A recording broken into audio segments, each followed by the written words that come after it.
کہ متاع حب نبی ناز مجھ کو حاصل ہے. متاع حب نبی ناز مجھ کو حاصل ہے. خدا کا شکر ہے کہ مالدار میں بھی ہوں. خدا کا شکر ہے کہ مالدار میں بھی ہوں. جس کو مصطفیٰ نواز دے اس سے بڑا امیر کون ہو سکتا ہے؟ کیا تھا ہمارے امام احمد رضا کے پاس؟ کیا دولت تھی؟ کیا معاملات تھے؟ وہ تو ایسے دیوانے تھے کہ سب کچھ لٹانے والے تھے. کیا تھا میرے غریب نواز کے پاس؟ وہ تو نوازنے والے تھے، جو تھا سب کچھ نواز دیا. کیا تھا میرے مخدوم کے پاس؟ جو بادشاہی بھی تھی تو بادشاہی کو بھی ٹھوکر لگا دی. کیا تھا میرے غوث کے پاس؟ جو آتا وہ الٹا آپ نوازتے ہوئے نظر آتے، بلکہ تاریخ میں لکھا ہوا ہے. مطالعہ تو کرے، کیونکہ ہم نے عرسوں کو تو اتنا محدود کر دیا ہے کہ عرس اس وقت تک مکمل نہیں ہوگا جب تک کہ ہمیں بریانی نہ ملے، جب تک کہ ہمیں لنگر نہ ملے. 11ویں پر تعلیمات غوث اعظم کو نہیں دی جاتی، تعلیمات غوث اعظم کو محفل نہیں ہوتی، یا غریب نواز کے عرس کے موقع پر تعلیمات غریب نواز نہیں دی جاتی، بلکہ ہم نے چند کرامتوں تک محدود رکھ کر اس کو مکمل کیا ہے. 11ویں پر ہمارا کیا معاملہ رہتا؟ 11 کتابیں پڑھا دو، سب سے بڑا عرس ہو گیا. بریانی کھلا دو، سب سے بڑا عرس ہو گیا. آج سے بھی ہے، میری چادر جتنی بڑی ہے میں اتنا ہی کر سکتا ہوں. آپ مدینہ جا رہے ہیں، حضرت بریانی نہیں کھلا رہے، بریانی نہیں کھلا رہے ہیں. بھیا ہم بریانی کھاتے بھی ہیں، کھلاتے بھی ہیں، اور بریانی والے آقا کو مانتے بھی ہیں. مگر جتنی چادر، اسی آقا نے فرمایا جتنی چادر ہو اتنا ہی آگے کیا کرو. مگر بات جو آ رہی ہے، ہم نے عرسوں کو یہاں تک محدود کر رکھا ہے. اگر آپ غور و فکر کریں تو ایک کتاب ہے، علامہ گیلانی نے تحریر فرمائی ہے، امریکہ میں رہتے ہیں. ہاکذا ظہر صلاح الدین ایوبی وہاکذا عادت بیت المقدس، یہ کتاب کا نام ہے، اور اس کے پیج نمبر 79 کے اندر ہے کہ جب ایک دور ایسا بھی آیا تھا کہ جب بیت المقدس پر صلیبیوں نے قبضہ کر لیا تھا. حال ایسا تھا، ایسا حال تھا کہ اس وقت صلیبیوں نے فلسطین اور شام کے مسلمانوں پر ظلم و تشدد کے ایسے پہاڑ توڑے تھے کہ جو بھی گلیاں نظر آتی صرف خون سے بہتی ہوئی وہ گلیاں نظر آتی تھی. اب ایسے وقت میں مسلمانوں نے پناہ لینے کی کوشش کی تو کہیں اور نہیں، کوئی ادھر جا رہا ہے، کوئی ادھر جا رہا ہے، مگر اکثر مسلمان اپنی پناہ لینے کے لیے، اپنی جان کو بچانے کے لیے عراق معلیٰ کا سفر کرتے ہیں. اور بغداد کی سرزمین پر اگر کوئی انہیں پناہ دیتا ہے تو کوئی اور نہیں، اپنے وقت کا مرد قلندر جسے ہم غوث اعظم کہتے ہیں. اور ایک دو لوگوں کو پناہ نہیں دی. اگر آج ہم ایک دو لوگوں کو کھانا کھلا دیں تو کتنے، ہم نے بریانی 200 لوگوں کی تھی، ہم نے 11ویں اتنے سے لوگوں کی تھی، مگر جن کے نام کی ہم بریانی کھاتے ہیں اس نے اس وقت اپنی خانقاہ میں ایک نہیں، دو نہیں، بلکہ تاریخ میں لکھا ہے، پڑھیں اور سمجھیں اور 11ویں کو آگے بڑھائیں کہ اس وقت خانقاہ میں ایک وقت میں حضرت غوث پاک نے 5 لاکھ لوگوں کو پناہ دی تھی. کتنے لوگوں کو؟ 5 لاکھ لوگوں کو پناہ دی تھی. ایک وقت میں 5 لاکھ لوگوں کا کھانا حضرت غوث پاک کی خانقاہ میں بنتا تھا. اور صرف وہاں تک کھلا نہیں دیا، صرف کھلانے تک محدود نہیں رکھا کہ ہم کھلائے ہو گئی 11ویں. حضرت غوث پاک نے کھلایا بھی، تعلیم بھی دی، تربیت بھی دی، اور انہیں ایسا بنایا کہ صلاح الدین ایوبی رحمت اللہ تعالی علیہ نے جس فوج کے ساتھ بیت المقدس کو ان صلیبیوں سے چھڑوایا تھا تو اس میں 90% فوج کے اندر وہ لوگ تھے جو یا تو غوث اعظم کے مرید تھے یا غوث اعظم کے شاگرد تھے۔ 11ویں ایسے بنتی ہے، 11ویں ایسے بنتی ہے، تعلیمات ایسے بنتے ہیں، تعلیمات سے ایسے نوازا جاتا ہے۔ اسی لیے قرآن مقدس کی میں نے وہ آیت کریمہ آپ کے سامنے پیش کی کہ رب قدیر فرما رہا ہے سنشد عضدک بأخیک، ہم تمہیں تمہارے بھائی کے ذریعے سے تمہیں ہمت دیں گے، طاقت دیں گے، پاور والا بنا دیں گے۔ یہ میری بات نہیں ہے، اللہ رب العزت کا فرمان ہے، اور جب اللہ رب العزت کا فرمان ہے تو اس کا محبوب اسی لیے فرما دیتا ہے انما المؤمنون اخوہ، انما المؤمنون اخوہ، مومن آپس میں بھائی بھائی ہیں۔ کیوں کہا گیا؟ اس لیے کہا گیا ہے کہ ایک بھائی دوسرے بھائی کے لیے طاقت بنتے ہیں، ایک دوسرے کے لیے پاور بنتے ہیں، ایک دوسرے کے لیے مہرباں بنتے ہیں، ایک دوسرے کے لیے زندگی کی تکلیفوں کو دور کرتے ہیں۔ انما المؤمنون اخوہ کہہ کر اس فرمان سے بزرگوں نے جو نصیحت نکالی ہے وہ یہی نکالی ہے کہ اتحاد زندگی ہے، اختلاف موت ہے۔ اتحاد زندگی ہے، اختلاف موت ہے، اور اسی لیے فرمایا گیا کہ اگر مسلمانوں کے درمیان اتحاد ہو جائے تو جس طور پر چڑیوں کے اندر اتحاد ہو جاتے ہیں تو وہ شیر کی کھال کو بھی اتار لے، اگر مسلم قوم کے اندر اتحاد ہو جائے تو کیا سے کیا ہو جائے۔ مگر ہم نے کیا کیا ہے؟ ہم نے تو صرف گرانے کے سوا کچھ کام نہیں کیا ہے۔ ہم بھائی بھائی کے دشمن، پڑوسی پڑوسی کا دشمن، یہ ایسا کیوں کر رہا ہے، یہ اتنا کیوں کر پایا۔ مسلمانوں، ہم نے تیری میری کر کے ہی اپنی زندگی کو برباد کر دی، اور میں کرتے ہوئے ہم نے ایسا معاملہ کر دیا ہے۔ کیا آپ بھول گئے جو جانور زیادہ میں کرتا ہے قصائی سب سے پہلے اسی کو ذبح کرتا ہے؟ یہ بھی یاد رکھیے گا، میں جو زیادہ کرتا ہے قصائی اسی کو سب سے پہلے ذبح کرتا ہے۔ اس لیے یہ میں کی عادت بھی چھوڑیں، تیری میری کی بھی چھوڑیں، بلکہ کہیں ہم رسول اللہ کے، جنت رسول اللہ کی۔ وہاں پہ تعلیم یہ نہیں دی گئی تیری ہے، بلکہ تعلیم دی گئی ہے ہم رسول اللہ کے ہیں، ہم رسول اللہ کے، تو جب ہم رسول اللہ کے تو جنت بھی رسول اللہ کی ہے۔ تو یہ مزاج پیدا کرنے کی کوشش کرے۔ اللہ نے مجھے توفیق دی ہے، یہ سعادت مل رہی ہے، اور جیسا کہ عزیزم نے کہا بھی کہ ڈبل سعادت، اور ڈبل سعادت بھی ہے میرے والدہ کے ساتھ، میرے والدہ کے ساتھ جن کے قدموں کے نیچے میری جنت ہے، میری جنت ہے، ان کے ہی قدموں کے اور انہی کے سائے رحمت تلے اس سائے رحمت عظیم میں جانے کا موقع ملا۔ تو یہ نہیں کہ میں جا رہا ہوں، بلکہ بلاوا آیا ہے تو جا رہا ہوں، اور ساتھ ہی ساتھ یہ بھی کہہ رہا ہوں سنشد عضدک بأخیک کے ذریعے سے انشاءاللہ مولا تعالیٰ جتنے بھی حاضر ہیں سب کو دعا دیتے ہوئے جا رہا ہوں، کیونکہ ہمارے بزرگوں نے کہا ہے کہ جو زیارت حرمین شریفین کے وقت جو جا رہا ہے اس سے دعا لے لے تو اس کی دعا ضرور قبول ہوتی ہے۔ تو میں دعا سب کو دے رہا ہوں، بس دعا دے کے اسی آیت کے ماتحت کہ اللہ سب کو زیارت حرمین شریفین کروا دے، اور سب کو اپنے والدین کے سائے میں کروا دے، اور سب کو مدینہ دکھا دے۔ کچھ ملے یہ آنکھیں دیکھے یا نہ دیکھے، اس آنکھوں کو گنبد خضرا کی ہریالی نظر آ جائے، کچھ اس پیشانی پر آئے یا نہ آئے، یہ سجدے کی توفیق اگر صحیح طور پر ہو تو مولا یہ پیشانی آ جائے، اور ایسی طرف آ جائے اس پیشانی کے اندر سکون ملے تو تیری چوکھٹ پر جا کر ملے۔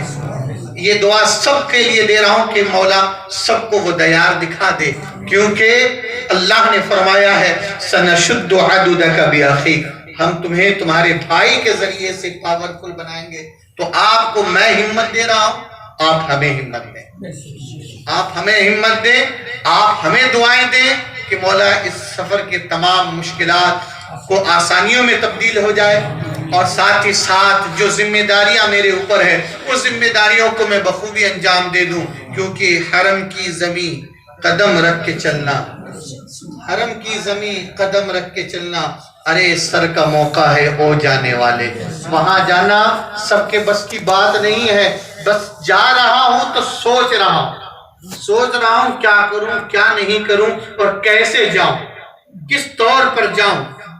ایک بخشش پانے کا ایک موقع ملا ہے، بخشش پانے کا موقع ملا ہے، اور کہتے ہیں نا کہ میں مدینے جاؤں گا تو یہ کروں گا، میں مدینے جاؤں گا تو اس کے لیے وہ کروں گا، مگر عاشق یہ بھی کہتا ہے کہ جب گنبد خضرا کی ہریالی کو کوئی عاشق دیکھتا ہے نا سب کچھ بھول جاتا ہے، کیونکہ وہ اس سائے میں آ جاتا ہے کہ جس سائے میں دعا کرنا ہی بھول جاتا ہے، کیا مانگے اس در پر تو بن مانگے ہی ملتا ہے۔ تو جب وہ دیکھتا ہے، یہاں تو ابھی تصورات کی دنیا میں پہنچا ہوں، تصورات کی دنیا میں پہنچا ہوں تو میری کنڈیشن، جس کو درد ہوتا ہے اسے ہی احساس ہوتا ہے، جسے خوشی ملتی ہے اس کو اسی کا احساس ہوتا ہے۔ تو ابھی جو خوشی ہے ذہنوں کے اندر، تو بس کیا مانگے، بن مانگے تو اتنا بڑا بنا دیا، بن مانگے تو اتنا عطا کر دیا۔ ان کے چوکھٹ پر جائیں گے تو خالی ہاتھ تھوڑی لوٹیں گے۔ تو اللہ تبارک و تعالی آپ لوگوں کو بھی زائرین حرمین طیبین بنا دے، آپ لوگوں کے عشق کے اندر، آپ لوگوں کے نے اپنے دل کے اندر عشق مصطفیٰ کی جو لو جگائی ہے اس کی اللہ ہمیشہ حفاظت فرمائے۔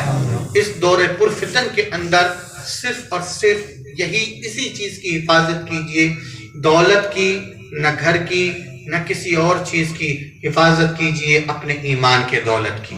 یہ ایمان کی دولت کی حفاظت ہو گئی تو انشاءاللہ مولا تعالی ہر جگہ میں آپ کامیاب رہیں گے۔ اس لیے گزارش یہی کرتا ہوں کہ اپنے علماء کی بات سنیں، اپنے بھائی اگر بھٹک رہا ہے نا، بھائی بھٹک رہا ہے تو ایسا نہیں کہ اس کو چھوڑ دیں۔ حدیث مبارکہ کے اندر ہے، نبی کریم صلی اللہ علیہ وسلم نے فرمایا انصر اخاک ظالما او مظلوما، اپنے بھائی کی مدد کرو، اپنے بھائی کی مدد کرو اگرچہ وہ ظالم ہو، اگرچہ وہ ظالم ہو یا ظلم سے ستایا ہوا ہو۔ صحابیوں نے عریضہ پیش کیا، یا رسول اللہ ظلم سے جو ستایا ہوا ہے اس کی مدد تو سمجھ میں آتی ہے، مگر ظالم کی کیسے مدد کریں؟ تو حضور صلی اللہ علیہ وسلم نے مسکرایا اور فرمایا کہ ظالم کی مدد اس طور پر کرو کہ ظالم کو ظلم کرنے سے بچا لو، ظالم کو ظلم کرنے سے بچا لو۔ تو کریں گے نا انشاءاللہ مولا تعالی۔ یہ نہ سوچے کہ ارے بھٹک رہا ہے، بھٹکنے دو، نہیں۔ ایمان کی دولت کی حفاظت، جس طرح آپ کے اپنے ایمان کی دولت کی حفاظت کرنے کی ذمہ داری آپ کے اوپر ہے، تو اپنے بھائی کے بھی ایمان کی دولت کی حفاظت کرنے کی ذمہ داری آپ پر ہے۔ اس لیے آپ جہاں جا رہے ہو اپنے ایمان کی دولت کی حفاظت کرنے کے لیے مسجد، مدرسہ، خانقاہ، محفل، کہیں پر بھی جا کر جہاں آپ کو لگ رہا کہ یہاں حفاظت ہوگی تو وہاں پر اپنے بھائیوں کو بھی لے جایا کریں، ان کو بھی سکھانے کی کوشش کریں۔ اور جب اتنا کریں گے نا تو اس وقت جب یہ لذت مل جائے گی تو آپ بھی کہنے پر مجبور ہوں گے کہ متاع حب نبی ناز مجھ کو حاصل ہے، خدا کا شکر ہے کہ مالدار میں بھی ہوں۔ اللہ کریم ہم سب پر کرم فرمائے کہ متاع حب نبی ناز مجھ کو حاصل ہے، متاع حب نبی ناز مجھ کو حاصل ہے، خدا کا شکر ہے کہ مالدار میں بھی ہوں،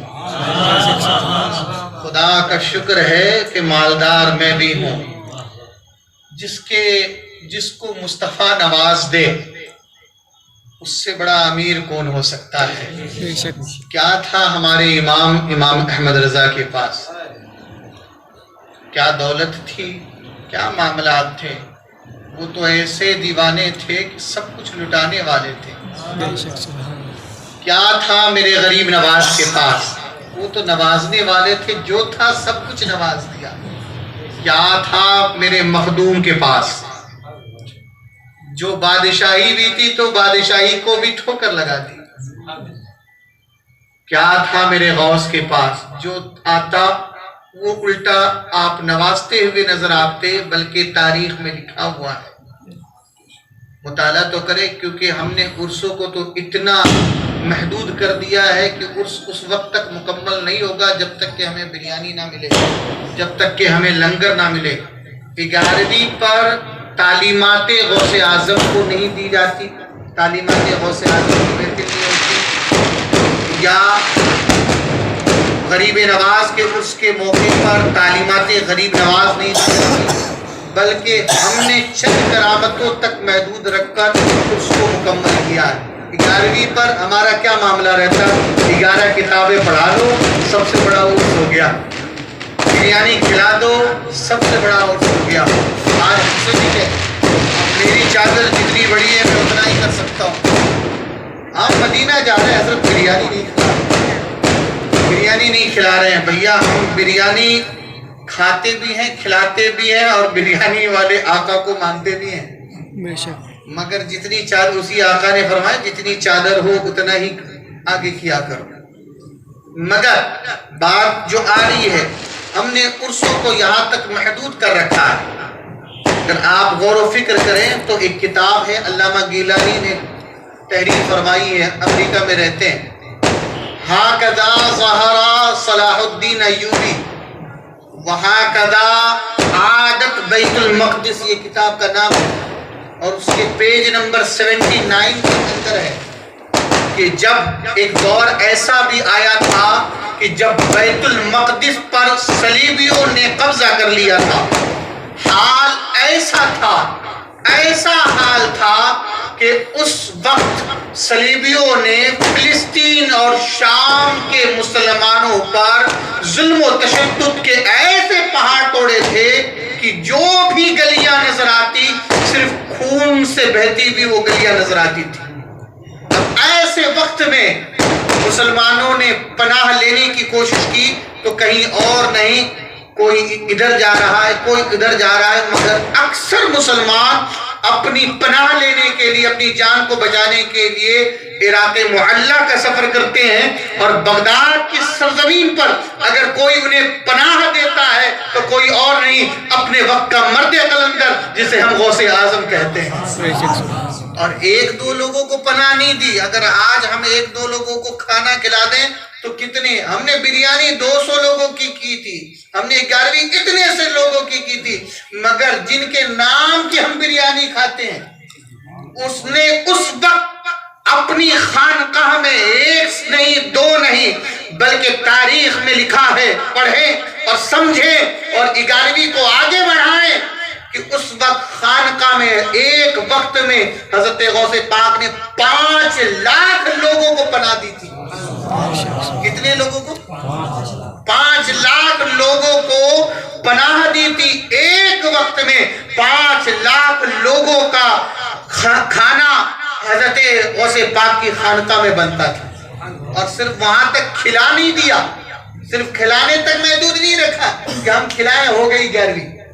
حضرت غوث پاک نے کھلایا بھی، تعلیم بھی دی، تربیت بھی دی، اور انہیں ایسا بنایا کہ صلاح الدین ایوبی رحمت اللہ تعالی علیہ نے جس فوج کے ساتھ بیت المقدس کو ان صلیبیوں سے چھڑوایا تھا تو اس میں 90% فوج کے اندر وہ لوگ تھے جو یا تو غوث اعظم کے مرید تھے یا غوث اعظم کے شاگرد تھے۔ 11ویں ایسے بنتی ہے، 11ویں ایسے بنتی ہے، تعلیمات ایسے بنتے ہیں، تعلیمات سے ایسے نوازا جاتا ہے۔ اسی لیے قرآن مقدس کی میں نے وہ آیت کریمہ آپ کے سامنے پیش کی کہ رب قدیر فرما رہا ہے سَنَشُدُّ عَضُدَكَ بِأَخِيكَ، ہم تمہیں تمہارے بھائی کے ذریعے سے تمہیں ہمت دیں گے، طاقت دیں گے، پاور والا بنا دیں گے۔ یہ میری بات نہیں ہے، اللہ رب العزت کا فرمان ہے، اور جب اللہ رب العزت کا فرمان ہے تو اس کا محبوب اسی لیے فرما دیتا ہے انما المؤمنون اخوہ، انما المؤمنون اخوہ، مومن آپس میں بھائی بھائی ہیں۔ کیوں کہا گیا؟